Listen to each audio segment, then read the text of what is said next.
The battle for the House Speaker continues. Kevin McCarthy's not having a good couple days. He's like, what the heck is going on here? What else do you people want from me? But we are going to go through and recap the day and the continual losing streak. And while we're doing that, while we're doing our fast forward through all of what happened, we're going to keep our eye down here on the bottom right very closely, paying attention to what's going on because it's still proceeding live right now in the House of Representatives. And so Kevin McCarthy, of course, you see here, he really wants that job. He's been fighting for it hard for a long time, and he hasn't been able to close the deal. This has been one of the most contentious House races, right? This election for the Speaker of the House, very contentious. You've probably heard the headlines, 100 years, and there's precedent for these things going up to 130 plus votes, just on and on and on and on and on and on. And we just are here just cracking the shell. So we're wondering, who's going to break? Is anybody going to move? Is this Freedom Caucus or people like this Matt Gaetz fella, are they going to change teams? What is going to convince them to jump over and support Kevin McCarthy? Well, let's see. Matt Gaetz was out on the inside the House of the Capitol. And let's move this out of the way so we can properly see reactions here. Matt Gaetz and Lauren Boebert are in the Capitol building, and Matt Gaetz is asked about Kevin McCarthy. Mr. Gaetz, is there anything that's going to bring you over and make you Team McCarthy? In some way to try to divide our conference. But look, he's a desperate guy whose vote share is dropping with every subsequent vote, and I'm ready to vote all night, all week, all month, and never for that person. So I tell you what, when he comes out and heads back to his squatting in the Speaker's office, which why is he even allowed to be there? Why is there some basis in law or statute or rule for someone who comes in second place in 6 consecutive Speaker races to be able to? Why is he in there? Did he get permission to be in there? Somebody kick his butt out of there. No. You're not the Speaker yet there, buddy boy. Slow down over there, Kev. Pack up, get out of here. No. Go back down the hall. No. So he's actually holding the line on that, which is great. And you can see Lauren Boebert is there, and she's looking at him, sort of, from the side eye, and it's just a lot of fun. And he says all day, all night, we are not stopping at all. No mercy. We're just going to keep going and going and going. And so we're going to see, right? We'll see how long this goes, if they flip or what happens. But so far, it's not looking so good. We're checking in real time from C-SPAN. And here is what they are showing us in terms of the votes. So we still have the same count. Jeffries is still up, not enough to, of course, win the speakership. But the Republican voters are now sort of split now. There's 1 present. There's 7 for Hern. There's 13 for Donalds. And Donalds, we saw, had some votes yesterday, but Hern is sort of a newcomer. We'll learn more about him. But they're all waiting around and figuring out what they're going to do. So while they're waiting and while they're just sort of, on Twitter and, texting their grandkids or whatever it is they do, somebody caught this photograph. Matt McDermott grabbed it from AP Images and said, wow, this is very interesting, very curious photograph here. Says, what was Nancy Pelosi reading on the House floor over there today during the Speaker vote? What the heck was that thing? A remarkable capture by AP Images.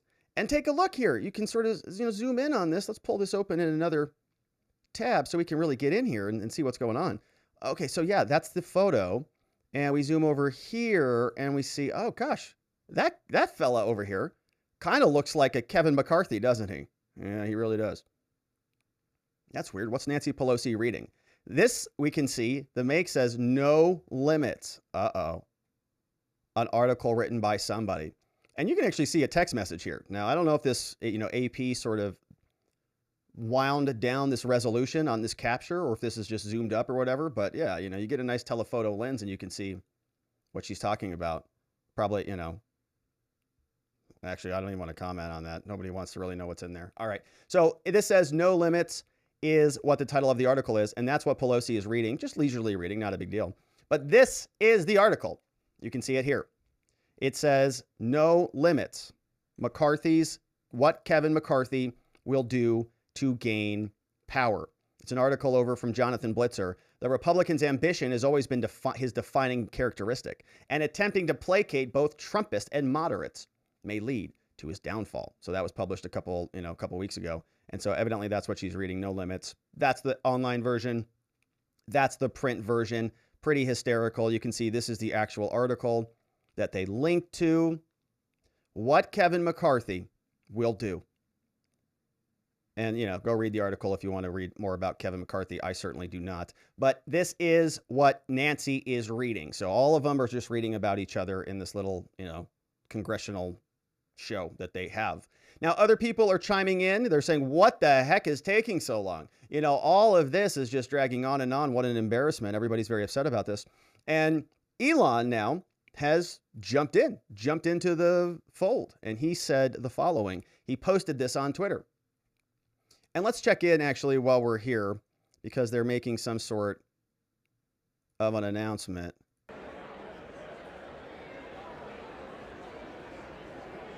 See if we can hear any activity. What's going on over here? Is she going to say something? Don't tease us. All right, so they're back on the crowd now. All right, so we'll come back and see if they have some updates for us as the program continues. But this is what Elon said. Elon chimed in on this saga, and he put this on Twitter. January 5th, 3:23 in the morning. He's up late. He's working. He's got to fix Twitter. He says, Kevin McCarthy should be speaker, everybody. And boom, that got 39.5 million views, 115,000 likes. And Elon chimed in. He says, subtle, but I'm beginning to suspect opinions differ on this matter. I think he's being a little silly over there. All right, she's banging the gavel. Let's go back and see what she has to say for us. All right, everybody, pipe down. Order. Thank you.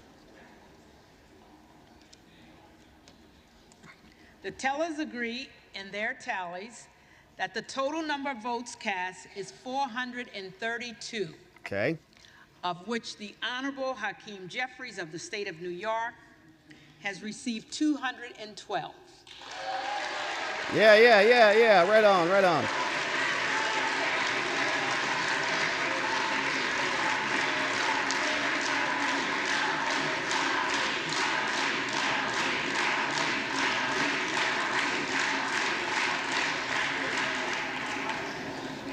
The Honorable Kevin McCarthy of the state of California has received 200. Not going to cut it. Not going to cut it, boys and girls. Not looking good.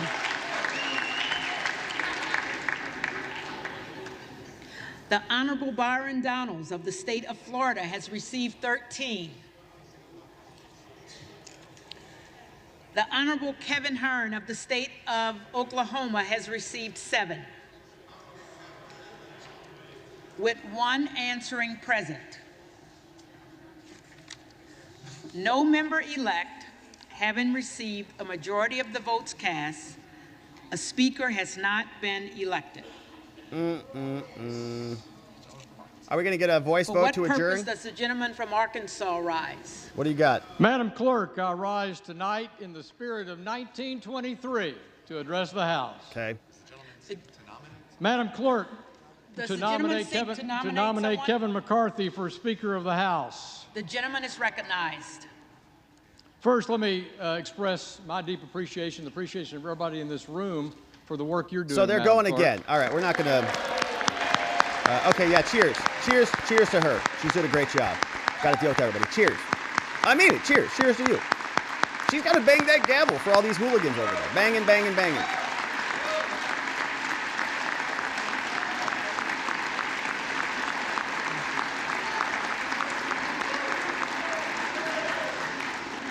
They're going again.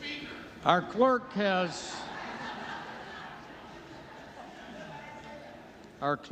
stepped up and reflects our House's best tradition of preparation and dedication to this institution, and we're grateful. From the first Speaker of the House, the Honorable Frederick Muhlenberg, to the one that will be elected next, Kevin McCarthy. The role of Speaker of the House is one of the most beloved in American history. The Speaker's mission is to carry out the principled goals and objectives of his or her party, while at the same time protecting this institution and the traditions of the People's House. all the while remaining faithful to that imperative in our preamble of the Constitution to promote the general welfare. It's a difficult job. It takes a special personality with deep affection for the House, robust courage, a sense of humor, and great amounts of humility and patience. I've watched Kevin McCarthy for longer than my 8 years serving in this chamber.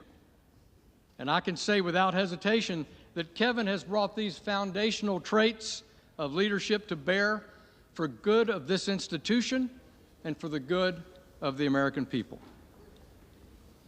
It's said that a nation not in control of her finances cannot control her destiny. And I agree.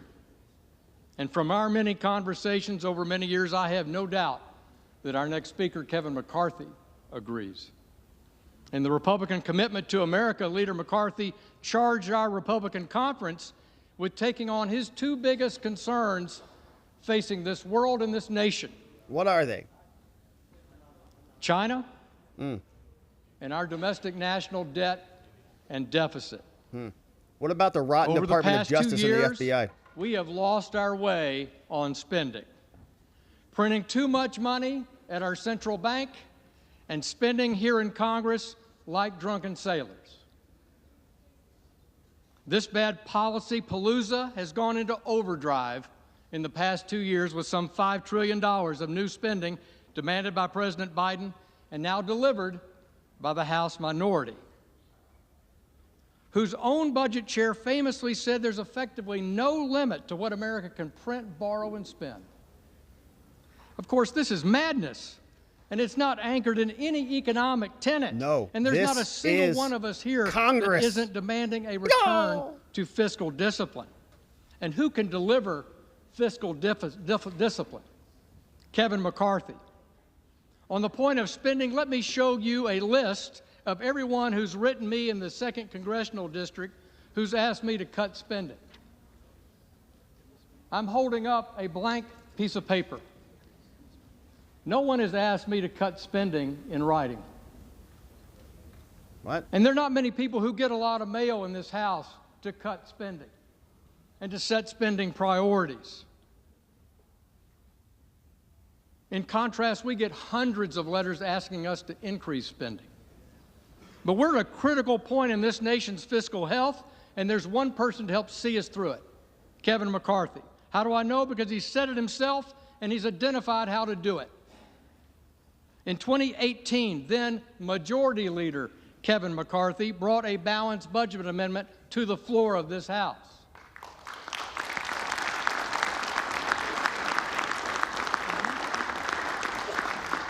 Mr. McCarthy said, by our actions, we've shown Washington's spending problem can't be boiled down to a lack of will. It's a problem of structure and process, and everyone knows the process of government funding in Washington is broken.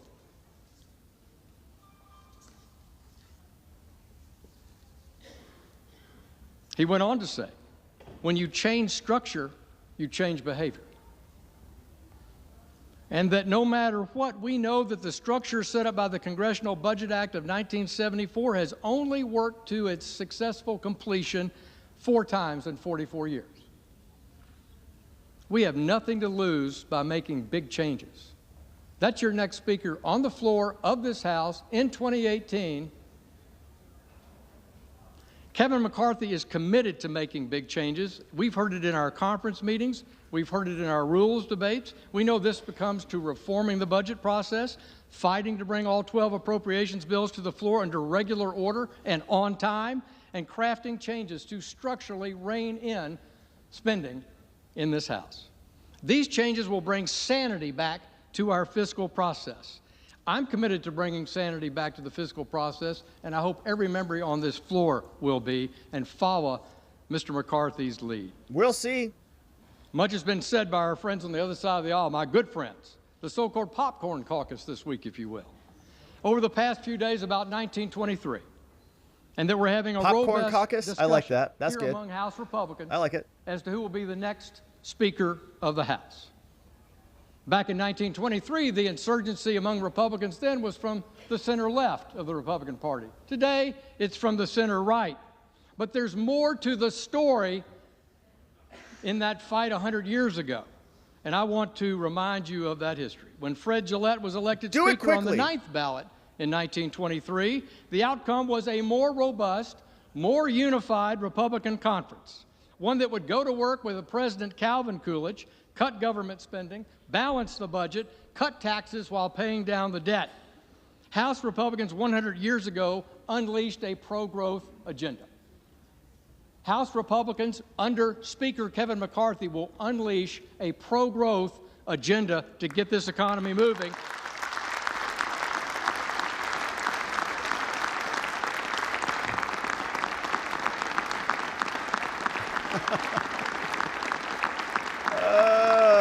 All right, let's go. That pro-growth agenda benefited families in the 20s.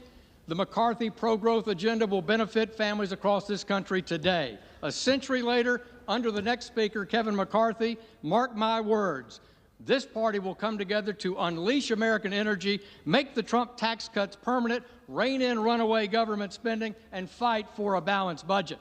So I stand before you today with unqualified support to nominate my friend, the next Speaker of the House, Kevin McCarthy. All right. Yay. Okay, great.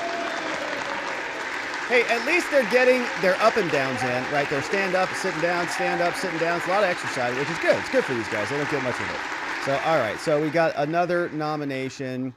Let's quickly see what else. For what purpose does the gentleman from Colorado rise? Madam Clerk, I rise to nominate Hakeem Jeffries. All right. So we're going again. So they'll do their thing, stand up, sit down, the whole deal, the whole shebang. And we're going to just carry on, right? They'll nominate a bunch of other people, and we'll see what ends up happening. We'll just motor on through and do our recap on the day. Now, earlier, there was a lot of actual interesting stuff going on. For example, Lauren Boebert nominated this fella, who we didn't know much about until today, and we looked him up. So a lot of new faces. This is Kevin Ray Hern, and to those of you in Oklahoma, of course, you know who he is, but the rest of us, we sort of, I think more people are familiar with senators than a bunch of other House members, but we're learning. So we've got Kevin Ray Hern, American businessman, state of Oklahoma. He is the current chair of the Republican Study Committee, first elected 2018, ranked number 7 U.S. House of Representatives by a total of stock trades. And evidently, Wikipedia says he had some issues with that. Early life and education, MBA, University of Arkansas career, elections, number of different elections. Hern defeated a Democrat in Oklahoma, tenure, and so on, right? So immigration, you see more about this fella here. This is what Lauren Boebert had to say about Mr. Hern. Oh, wait, hang on. I got 2 audios going. Vote getter 10 times and counting. Let's turn them off. We already know all about Hakeem. So we'll go to Ms. Boebert. I rise to nominate Hern as Speaker of the House. All right. I've got a new person here. The gentlewoman is recognized. Thank you, Madam Clerk. We have been accused of not having a plan. Well, we've presented many, many plans and are even presenting 2 plans simultaneously right now. All right. So there were a lot of questions about this. There were people out there saying, well, what do these right-wingers want out there? I mean, what does Matt Gaetz even want? What's going to be the solution? What types of modifications to the rules are going to be satisfactory to them? And, we heard kind of a little bit from the prior gentleman who was just nominating Mr. Hill. French Hill nominated McCarthy. We just listened to him, right? He kind of told us about all this weird mechanical stuff. He said things like, the rules to help this and the rules to help that. And it's a lot of stuff that happens inside the House, stuff that we never hear about. And so these are the types of proposals that they're arguing for. And we talked about this morning on our Locals Members Only stream, where, the idea is, I think some of us, or at least me, we're kind of expecting some big policy outcomes, to come out and say, okay, Kevin McCarthy folded. Now Matt Gaetz is going to get a $4 billion border wall or something, right? Or Lauren's going to come out of Kevin's office and she's going to say, great, guess what? We're not funding Ukraine anymore or something, right? Not going to be like that. These are minor details. Or, they're not minor details. These are pretty significant things. Obviously, they're battling over this, aggressively. But they're things that are very important to them inside the body. They're not that, they're not as impactful to us outside in terms of the regular conversation that we're having. But Lauren here, Ms. Boebert, says, we actually do have proposals. We have clear things, clear knobs we want to move in order to get some of those rules changed. For Speaker of the People's House, I sat in my chair anticipating to vote for Byron Donalds, whom I respect, whom I see as a leader. And there was a gut check that said, we need someone that is going to convince my colleagues on this side of the aisle that it's time to get going. It's time to build momentum. Many of you have said it. You see that Kevin McCarthy does not have the votes. You are understanding that he is not going to get there. We had the votes for him. I cannot produce those anymore. The colleagues that I brought with me to offer those 218 votes on the first ballot aren't there anymore. It is not happening. And as it's been said, we need to get to a point where we start evaluating what life after Kevin McCarthy looks like. America doesn't want more talk, and I'm going to keep my speech a little short. They cheer. They want action. I'll take that. I want to get to work too. America is tired of rhetoric and they want results.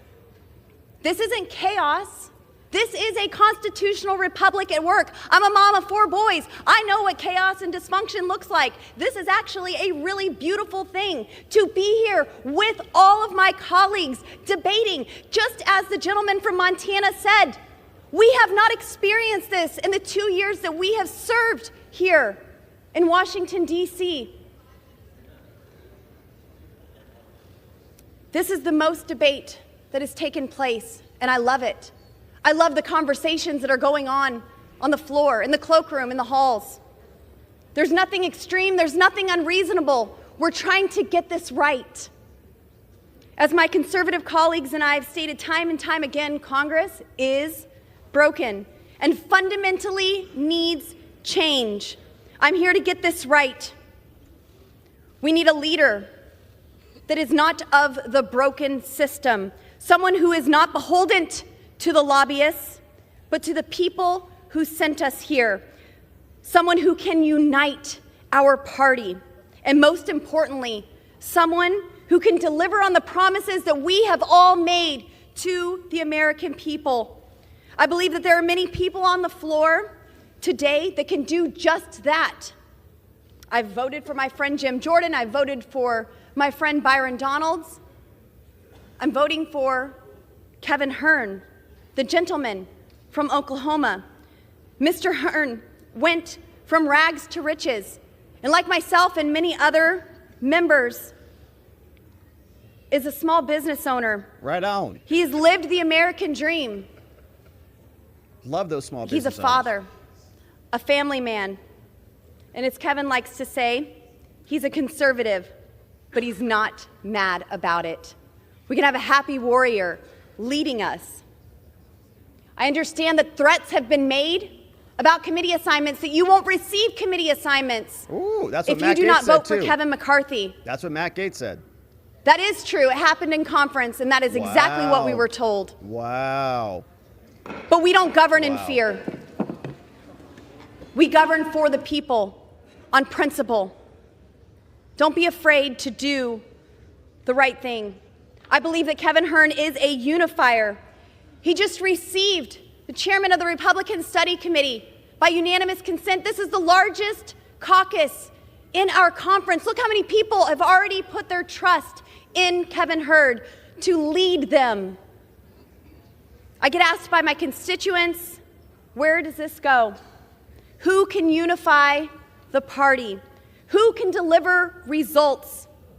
Representative Kevin Hern can do just that, and I am proud to enter his name into the nomination, and I hope that some of you join me. Thank you, and I yield back. All right, that's right on. So hey, Matt Gaetz is speaking now. Let's listen to him. A lot of activity out there today. From this administration now, And so I rise to nominate Donald Trump Whoa! for the position of Speaker of the House. Whoa! And for all of the vitriol that we hear from the media and at times the left, there were great moments of bipartisanship under the Trump presidency.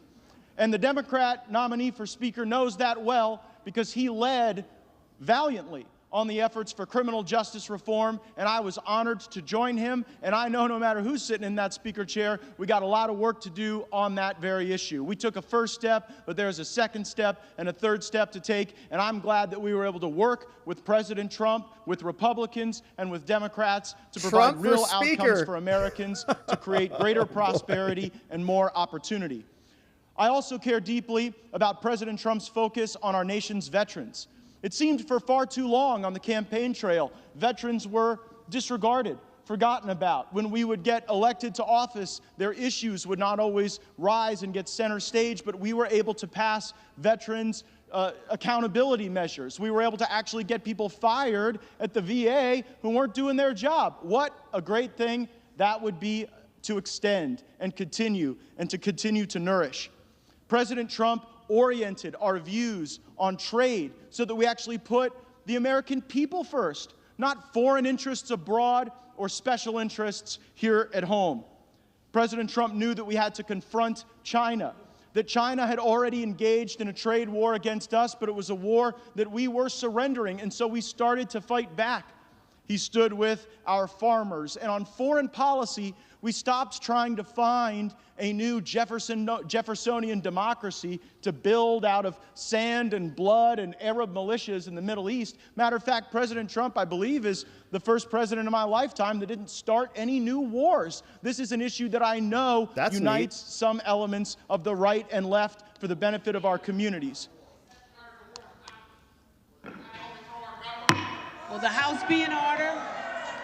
This government for far too long has been deeply corrupt. This town has been deeply corrupt. The way people get leadership positions and chairmanships and opportunities to be able to morally preen has been by accepting lobbyist and special interest money and redistributing that money as currency for favors. And that is not a criticism of either political party. It is a criticism of what we have allowed to happen in this place. And if we just go next man up on our side of the aisle, we will reify that corrupt system and we will abandon the people who are expecting us to fight for them. I have heard from my colleagues about all the important work we have to do, and it is my sincere fear that if we were to allow Mr. McCarthy to assume the speakership, that would not get done, that it would be business as usual, and the very same things that have paralyzed progress for both parties would continue to shackle us to never-ending failure. We can be better than that. We can raise our gaze indeed. Cheers to Matt Gaetz. Have to restore to the Speaker's office an actual person that ought to be in the Speaker's office, not the squatter who is currently there. And if the architect of the Capitol is listening, I sent a letter, and I would like to know what the basis is to allow somebody to occupy the Speaker's office who comes in second place 10 straight times. Is there like some basis in law or rule or precedent for that? This is courtesy of Sleepy Dog Lee on Twitter. So I nominate President Trump because we must make our country great again, and he can start by making the House of Representatives great again. Kick him out. That's Matt Gaetz. Holy moly. Nominated President Trump. For what purpose does the gentleman from Virginia rise? Madam Chair, I rise for the purpose of placing a name in nomination. The gentleman is recognized. Thank you, Madam Chair. What a privilege we all are enjoying tonight. We are all enjoying as elected members of this great body. The People's House, as it has been said. And what a great representation of the constitutional republic in which we enjoy living, the greatest country in the history of the world, as we play out as the people's representatives in selecting the all-important position of the Speaker of the People's House. I was out in the southeast balcony here just a few moments ago, looking out at the Supreme Court, looking at the flag flying above this Capitol building. All right, call the Capitol Hill Police, Matt. Jefferson and Madison, both Virginians, by the way, libraries of Congress, and pausing to do what probably most of us recognize we fail too often to do, to take it in, this high privilege, this distinct honor that we have to be the people's representatives from our respective districts in this House. here in this Congress. This is the greatest nation in the history of the world. With all of our imperfections and all of our imperfections as people and as a nation, no nation in the history of the world has freed more people, has rescued more people, has ministered to more people, has evangelized more people than the United States of America. And that would be a good time to respond with some applause. Who are you nominating? There's a reason Please clap. why people from all over the world are trying to get into this country. Many of them illegally due to the policies of the current administration. Who is it? But people from all over the world are literally taking on a treacherous journey, risking life and limb, subjecting themselves to abuse to try to sneak their way into our country because they know this is the greatest country in the history of the world. No country in the history of the world has provided more upward mobility, more advancement opportunity to people of all races, all nationalities, all ethnicities like the United States of America. But however, we as a nation, we're teetering on the brink, aren't we? Isn't there just a window of opportunity to save the republic? Crisis after crisis, $32 trillion in national debt. Equates to over $90,000 per citizen, almost $100,000 now per citizen. Some $300,000 per household. When I said that on this very floor a few months ago in a budget debate, the then chairman of the Budget Committee said, "Stop saying that. We're not asking anybody to pay it back." As if it's not real. Who is it? As if it's not monopoly. As I heard someone say, don't tell the other side what happens after trillion. What comes after trillion? And we just spent $1.7 trillion. Both parties, Republicans joining in the Senate, a few in the House, to pass a $1.7 trillion omnibus spending bill. Sadly and unfortunately, part of the reason why I stand here today, the kind of bill that has been supported by our former minority leader every time it's come up in the House, no matter who is in control in the 12 years that he has been in leadership, contributing to the $32 trillion in national debt. Yes, the other side is better at raising the debt than we are, but we have been participants. We're in crisis. We're in crisis with 5 million illegals having invaded the border in the last 2 years. Come on. When is it too much? We're in crisis with the state of our education system, K-12, college campuses, indoctrination of our kids. We're in crisis with the weakening of our military with these NDAA bills. We're in crisis with trampling on our most basic and essential freedoms over the last 2 years in ways we couldn't have imagined. All right. Pre-2020. Whether we can assemble, whether we can worship, whether we can earn a living, whether we can travel, what we have to put on our face, whether or not what we have to take into our body, whether or not we have to disclose what we've taken in. Trampled in ways we couldn't have imagined just a few years ago. Trump posted this, by the way. Greatest reflection of where the people in the country are is the House of Representatives. And the people spoke back on November 8th and gave the majority by some 3 or 4 million votes to the Republican Party. It's not the White House, it's not the Senate, it's the people's house that reflects where the American people are, and they've trusted us on this side of the aisle with the leadership of this House. And we have a window of opportunity to validate that trust, to do whatever we can to save the Republic, to earn them giving us the Senate and the White House and this House back in 2024. We have got to have a leader who not only has true conservative convictions that reflect the majority of Republicans who sent us here, but yet a courageous leader. It doesn't matter what you believe, by the way, unless you're willing to take risks to yourself personally to fight for it. Who's he talking to? We need a leader who has proven to do that very thing. We have an opportunity to make history. We will live with the decision on this side of the aisle for the next 2 years. We will answer for how we voted. And I know how people in your respective districts, like mine, Madam Chair, all the respective districts, how they're telling you to vote. They've been telling me how to vote for 3 years, to vote for transformational change in our leadership of this Republican Party. They've told me not to vote for the status quo, not to vote for the next-in-line establishment creature of the swamp cartel. but to vote for transformational change. And they're watching us. They're wondering if we'll hang in there. Or will we are we watching cave? you. That is true. true. Or will we give in? Or will we let them down one more time? Probably. And I say we're not going to do that. Well, don't hold your breath, America. They're looking to us. You look and see what a great job a recent businessman did in the White House. Did things no one else has ever done in the White House. Did things that no one else has ever done to try to change the country. What's the name? Showed courage and common sense and judgment that we've not seen before. We need a businessman as the Speaker of the House. We need a businessman like Kevin Hern as Speaker of the House. We need a businessman like Kevin Hern, who has led the Republican Study Committee's budget task force that I've served on for 2 years and put forth the only balanced budget that I've seen, heck, the only budget that I've seen in the 2 years that I've been here, who fought alongside us to say, why don't we adopt the Republican Study Committee's budget for the Republican Party? And we didn't get agreement to do that. We need someone who will do that. And we need someone who's the head of the largest caucus in the Republican Conference, someone like Kevin Hern. So it's my privilege to put an official nomination, Kevin Hern, for Speaker of the House. Thank you, and I yield back.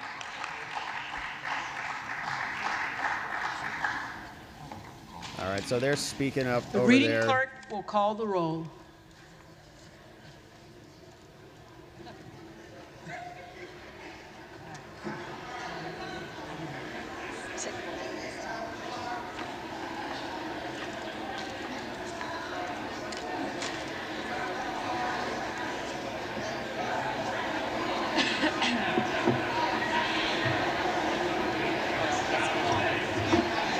All right, so they're calling for roll, and we'll pick back up. All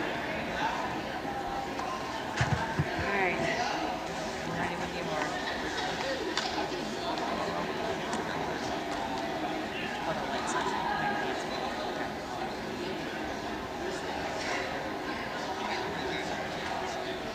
Adams. Jeff. All right, so they're going through the votes. We'll just get back to the program and carry on where we left off. But there were some prior interesting things that happened. So, of course, we know that the last vote that just came in, the last nomination was for Kevin Hern. Kevin Hern is the same person that Lauren Boebert actually just nominated, right? So we just heard her speak for him earlier in the day. So it was just another nomination of the same guy. Now, there was another short clip from Biggs. Biggs is a representative from the state of Arizona, and he was out. You know, a lot of people are criticizing the process, and, you know, the process is the process, and it's kind of, you know, fun. It makes it easy to sort of follow along and watch what's going on. And, you know, it's kind of, it feels like they're actually doing something. So it's better than, I guess, what they're normally doing, which is just ripping us all off. At least it's entertaining and we get some content out of it. But they are now saying, look, this is part of the process. Okay. Democracy is messy. It shouldn't be something where the wheels are just greased, right? Everybody just hops down the big blubbery slide and they just, you know, get down the pork slide and they just gobble up money on the way down, right? It should be hard. This stuff should be difficult. We're tired of this seniority stuff where the next person who's in line just gets the job. Andy Biggs says, this is all normal. Relax, everybody. Changing the rules of an institution, but by changing the leadership. And I'm told this process is painful. It's embarrassing, I'm told. Yeah. You know what it is? It's not dysfunction, and it's not imperiling. What it is the exchange of ideas, an expression of support for people you want to be your leader in the next Congress. Yeah, get out there and duke it out. That's exactly what they're doing. Now, I wasn't expecting Matt Gaetz to come out and nominate the actual former president, Donald Trump. He did something like that earlier today. He just stood up and said this. Gaetz. Donald John Trump. Trump. And watch Marjorie Taylor Greene. Did you see that? Watch Marjorie Taylor Greene. She goes, what? Gaetz. Donald John Trump. Trump. Marjorie Taylor Greene. Look at him. She goes, the heck? What? She might have said WTF. I don't know. Trump. But the camera cut off her. You know, camera's like, okay, show her respect. I know what the other words are. She said, what? Camera cut, because she knows the camera person was like, the F is coming out of her mouth next. Donald Trump. What? Well, now it's official. Now the nomination is officially on the record, and they are going through the votes. You can see it down here where they are one after another counting the votes. So McCarthy is 17, Jeffries is 10, Hern and Trump. Trump is officially on the board, my friends. There it is. Donald Trump.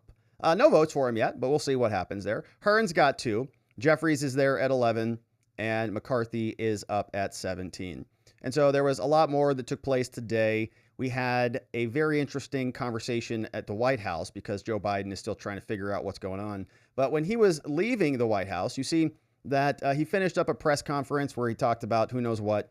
And he's walking towards the door, and you know the vice president is just there. And so they're doing this interesting thing now where they've got Kamala just back over his shoulder even more frequently. Remember, there was a time here where we noticed that they were separating these two, that they actually didn't want them to be seen together because Kamala was like so toxic that the Biden administration was like, holy crap, we don't want anything to do with her.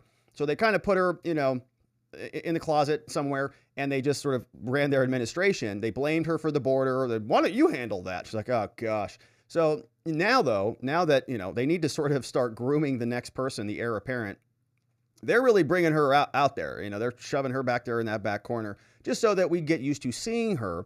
So when they do the old swaparoo, that we all are, I guess, more accustomed to the change. But they asked about this speaker battle. They said, hey, Mr. President, you're very insightful. You've got a lot of keen thoughts about the modern political arena. Can you please tell us, are you giving this much attention? And Joe Biden has a difficult time with the words. Are you still monitoring the speaker's race? Are you still watching the speaker's race? I'm following with great Derp. Attention. Attention. We're following it with great what? Are you still monitoring the speaker's race? Are you still watching the speaker's race? I'm following with great Word. Attention. Word. Line. I need a line. Now, to be fair, I can understand that too. It's like, man, I don't know what to call it. Yeah, we've been monitoring it with disgust. We've been monitoring it with glee. We've been monitoring it with lactose intolerance. I don't know what, I don't know what it is. So he's got a whole list of things that it could be. So I could see him being like, well, I don't know how to say it. And so Kamala just responds and she says, attention. That's a neutral word. Now that's a benefit of a doubt that I would give to a competent, non-demented individual, but of course we don't have that here. So I actually think it's more analogous to line like in a play. Are you still monitoring the speaker's race? Are you still watching the speaker's race? I'm following with great how can I say it? Attention.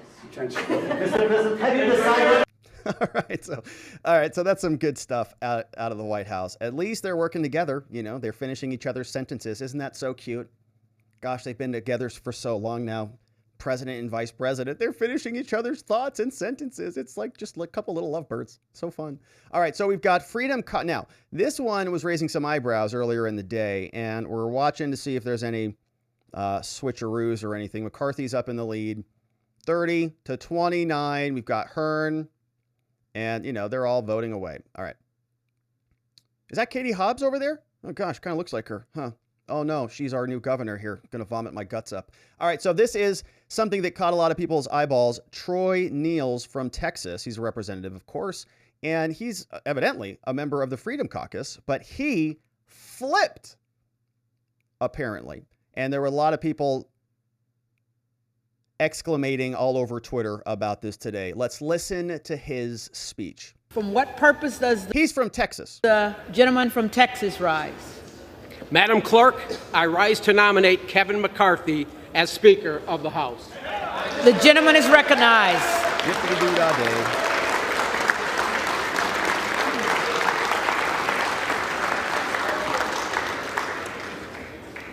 Kevin McCarthy has been our leader for the past 4 years and has overwhelming support within this conference.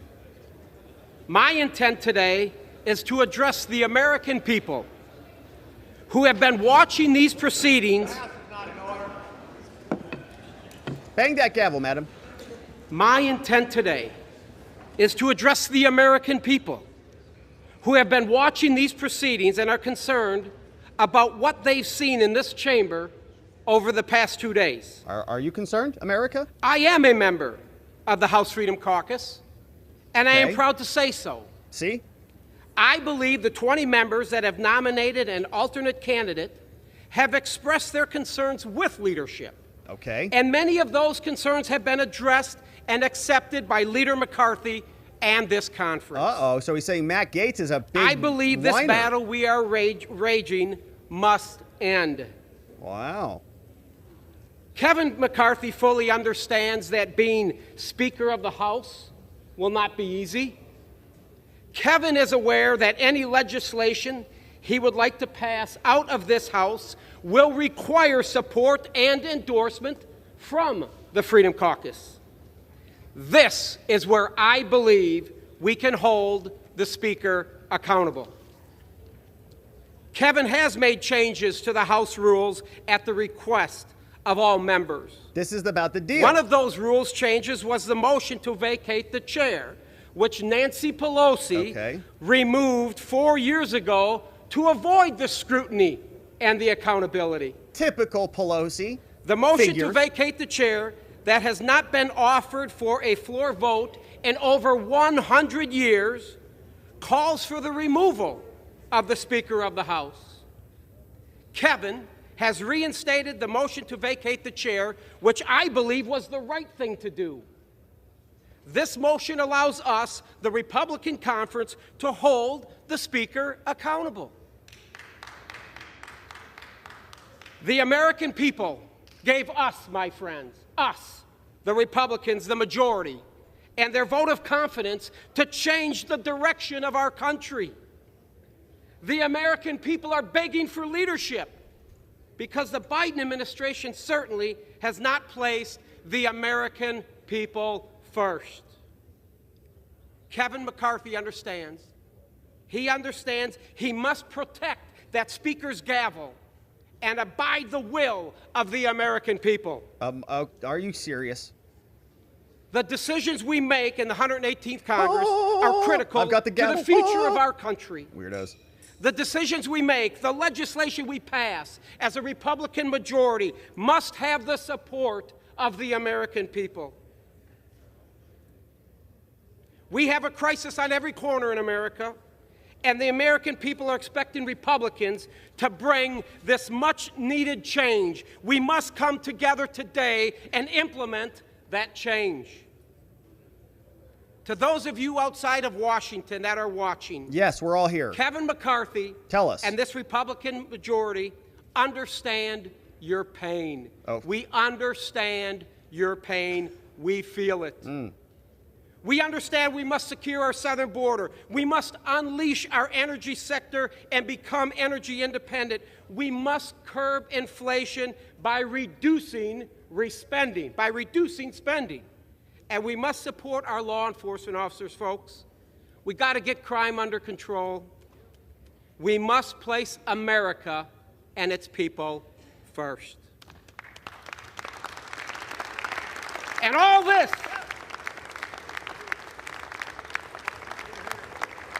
has anybody mentioned like the FBI, DOJ, Twitter files? And all this, I don't think I've heard much of that at all. On the Republican side, all this, we can do this, all while holding the Biden administration accountable, and the Washington bureaucrats who have infringed and abused the rights of the American people and their families long enough. Okay, maybe this is it. Under Speaker McCarthy, they will be held accountable. Oh, really? They will be held accountable. So today, let's do what's in the best interests of the American people. Let's get to work. Let's elect Kevin McCarthy as Speaker of the House.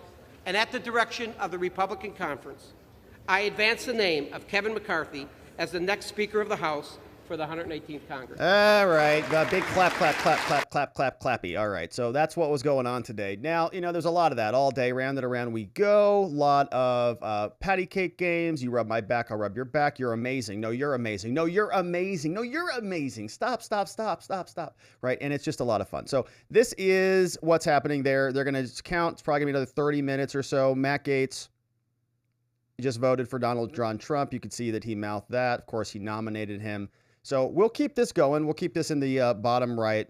And we'll check back in on what's going on here as we move on. But those are the updates for the House. And so we'll leave our segment there. Of course, they'll be back tomorrow, unless we get, an affirmative vote one way or the other here. I wouldn't hold your breath on it.